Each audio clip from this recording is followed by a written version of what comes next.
أعوذ بالله من الشيطان الرجيم.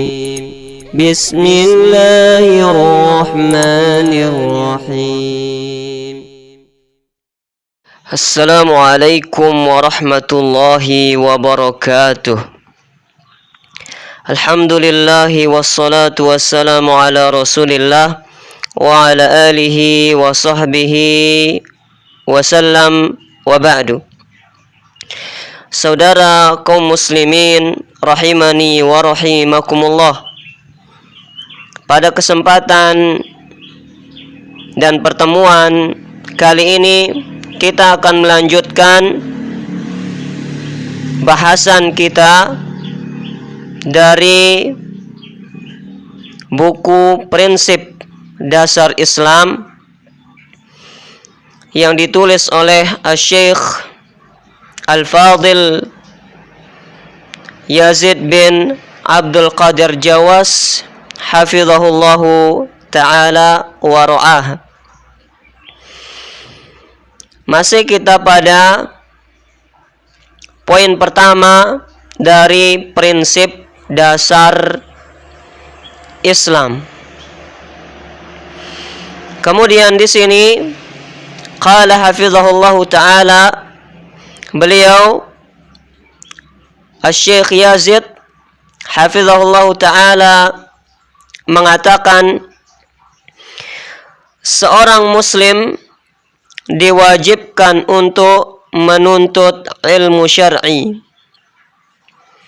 Rasulullah sallallahu alaihi wasallam bersabda, talabul ilmi fariidatun ala kulli muslimin.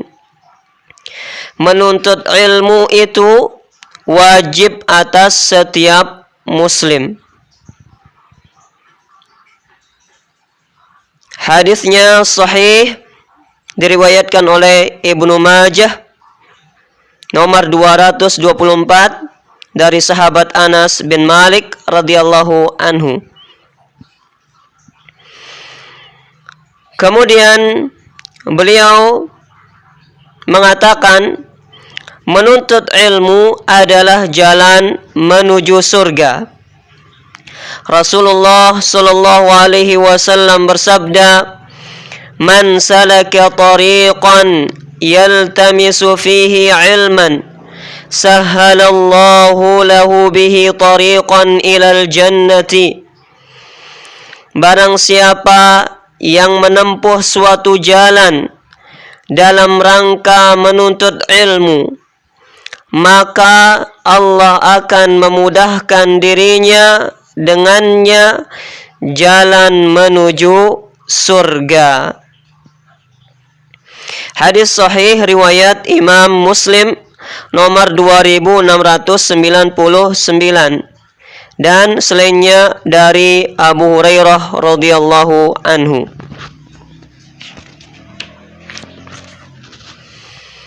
Kemudian beliau hafizahullah ta'ala mengatakan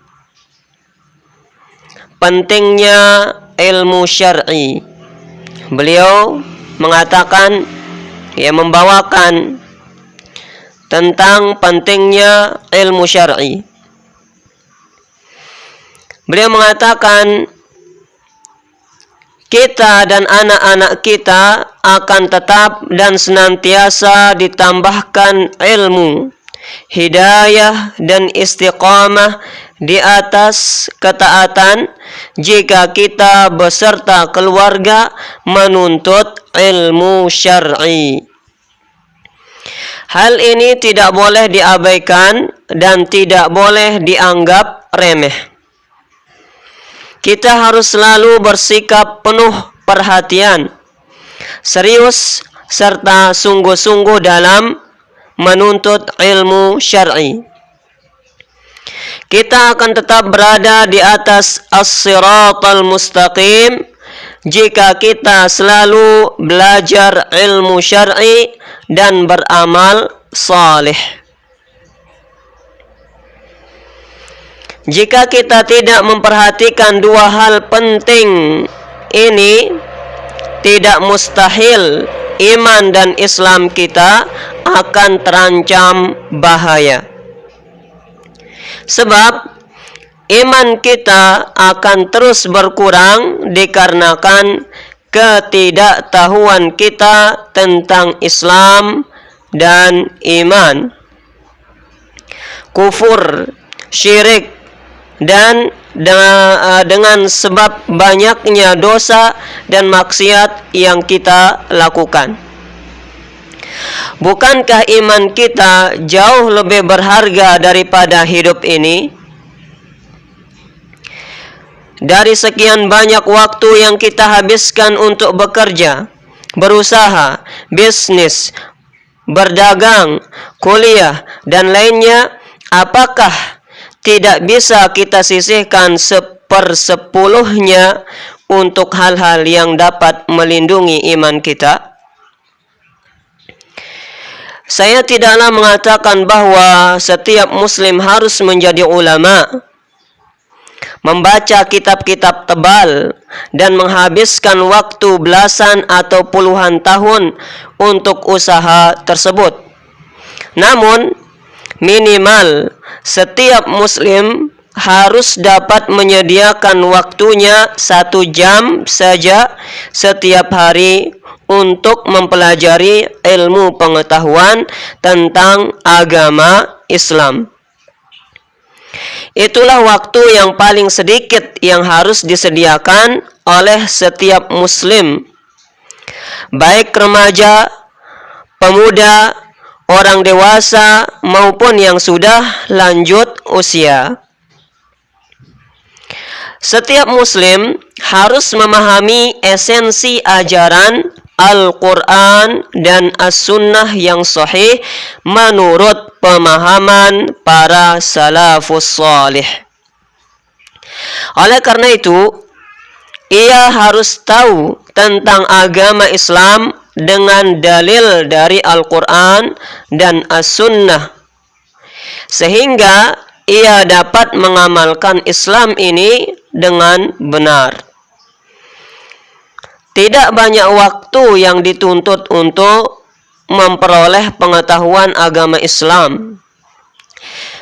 Jika iman kita lebih berharga dari segalanya, maka tidak sulit bagi kita untuk menyediakan waktu 1 jam atau 60 menit untuk belajar tentang Islam setiap hari dari waktu 24 jam atau 1440 menit. Seorang muslim haruslah mengetahui tentang pengertian Islam. Karena itu, ia harus belajar tentang Islam, definisi dan inti dari ajarannya yang mulia. Ilmu syar'i mempunyai keutamaan yang sangat besar dibandingkan dengan harta yang kita miliki. Tayyib.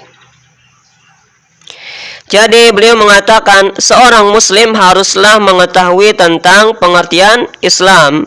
Karena itu ia harus belajar tentang Islam, definisi dan inti dari ajarannya yang mulia. Ilmu syar'i mempunyai keutamaan yang sangat besar dibandingkan dengan harta yang kita miliki. Baiklah, demikian kita lanjutkan bahasan berikutnya pada pertemuan berikutnya dan berikutnya. Ikuti terus dan ikuti terus. Dan jangan lupa sebarkan nasihat dan ilmu yang kita peroleh ini sehingga menambah manfaat bagi diri kita dan bagi orang lain. Nabi sallallahu alaihi wasallam bersabda, "Ad-dallu 'alal khair kafa'ilih." Orang yang menunjukkan kepada kebaikan, maka dia seperti orang yang melakukan kebaikan tersebut. Tayyib, wabillahi taufiq wal hidayah. Semoga bermanfaat. Wassalamualaikum warahmatullahi wabarakatuh.